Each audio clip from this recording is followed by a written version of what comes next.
मतदारांना काय आवाहन करणार? आव्हान म्हणजे हे जे चारी आमचे प्रामाणिकपणे ते जे उमेदवार आहेत आणि हे तळागाळात जाऊन काम करणारे लोक आहेत, त्यातलं मी, नयन, रुकल आणि आमच्या बहिणी शारदाताई, तळागाळात जाऊन कार्य करणारे लोक. तर आम्ही लोकांना हे म्हणतो, तळागाळात जे जाणारे कार्य करतात की त्यांना मतदान करून चांगल्या भरपूर मताने मतदान मिळेल. कॉर्पोरेशनमध्ये जे शाळा आहेत हां. ते बंद होत चाललेले हो. आहेत, तर मुलांना शिक्षण कसं मिळेल त्याबद्दल आपण सांगा. अरे हे लोकांनी जुमले देऊन राहिले. हे म्हणतात कॉर्पोरेशन शाळा बंद करून आम्ही तिथे इंग्लिश मीडियम सुरू करू.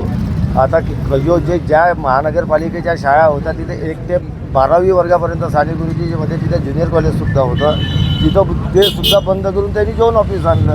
तर हे काय कॉर्पोरेशनच्या शाळा सुधारणा करणार आहे? आपण आपल्या मतदारांना काय आवाहन करणार? मतदाराला आव्हान हेच करणार आहे की गेल्या 18 वर्षापासून यांनी जे तुम्हाला दिलेले जे खोटे आश्वासन आणि खोट्या जे आजपर्यंत घरून जे आणलेल्या म्हणजे लोकांना लालीपाप देत गेले, त्यांना आम्ही हे करू ते करू, किंवा फक्त या लोकांनी फक्त सिमेंटीकरण गट्टू लावले, बाकी त्याच्या व्यतिरिक्त काही नाही केलं. आणि आपले फक्त कॉन्ट्रॅक्टर लोक आपले आणि ते सत्ता म्हणजे प्रशासनाच्या खाली, म्हणजे प्रशासन त्यांच्या खाली असायचं आणि प्रशासन खाली असून ते आपल्या स्वतःचा फायदा करू नये. प्रभाग कोणता आहे? 18 करू.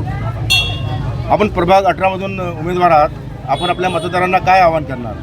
नमस्कार, मी नयन लालाजी तळवटकर, प्रभाग 18 ड वर्गातून माझी उमेदवारी आहे. माझ्यासोबत अ गटात प्रकाश दिगंबरराव भांते, ब गटात कुतल पियुष आकरे, ब गटात शारदा लुटे, असे आम्ही 4 जणांचा हा एक पॅनल आहे.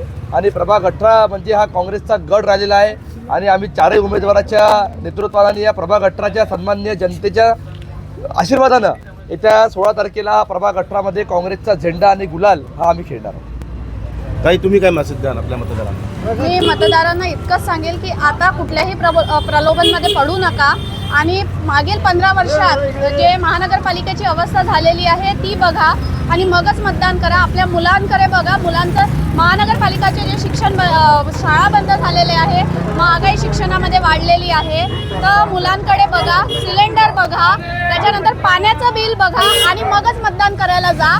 आणि यावेळेस मी अजून एक सगळ्यांना विनंती करेन की यावेळेस जास्तीत जास्त संख्येने मतदान करायला जा आणि पंजाब दाबा. कारण आता ही जी सरकार भाजपाची जी सरकार आहे ती महानगरपालिकेला, पूर्ण महानगरपालिकाच नाही तर राज्य आणि केंद्राला सुद्धा डुबवून ठेवलेलं आहे. आता अगर आपला विकास करायचा आहे तर एकच आपल्याकडे पर्याय आहे, तो म्हणजे काँग्रेस. जनतेला काय आवाहन करणार? जनतेला मी इतकंच आवाहन करेल की आता या वर्षी सर्वात जास्त मतदान होऊ द्या. कारण की मतदान कमी झाल्यामुळे काय होते ना, ज्या लोक निवडण्याच्या लायकीचे नाही आहे ते लोक निवडून येतात आहे.